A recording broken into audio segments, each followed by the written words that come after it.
Şimdi bu sel felaketinde tabii birçok kardeşlerimiz zarar gördüğü gibi, birçok evler zarar gördüğü gibi bizim de 27 adet camimiz, bir de 15 civarında da Kur'an kursumuz zarar gördü. Fakat bu camilerimizin 2 tanesi hariç, bu selden zarar gören 2 tanesi hariç, diğer bütün camilerimizin temizliği, o 27'den 2 tane hariç, diğerleri temizliği çoğunun yapıldı. Diğerleri de Ramazan'a inşallah yetişecek. Sadece 2 camimizde hasar fazla olduğu için onlar artık Ramazan'a yetişemeyecek. Ama bir de depremde zarar gören camilerimiz var. Bu selde zarar gören camilerimizle beraber bütün Şanlıurfa'mızın il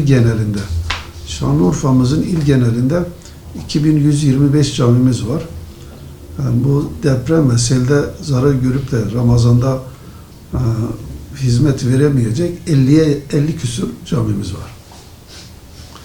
Bunlar da özellikle merkezde, diyelim bir camide eğer hasar varsa yakında zaten camilerimiz var. Orada yine halkımız ibadetine devam edecek. Dergah Camisi de açık devam edecek. Ulu Cami depremden dolayı hasarlı. Hasanpaşa camimiz hem depremden hem de selden dolayı hasarlı. Bir de Balıklıgöl'ün hemen kıble tarafında olan Döşeme Camisi var. O da selden çok zarar görmüş. Yani o da Ramazan'a yetişmesi biraz zor.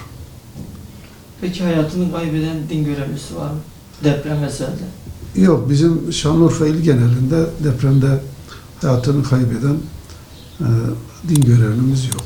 Yaralılar var birkaç tane ama vefat yok.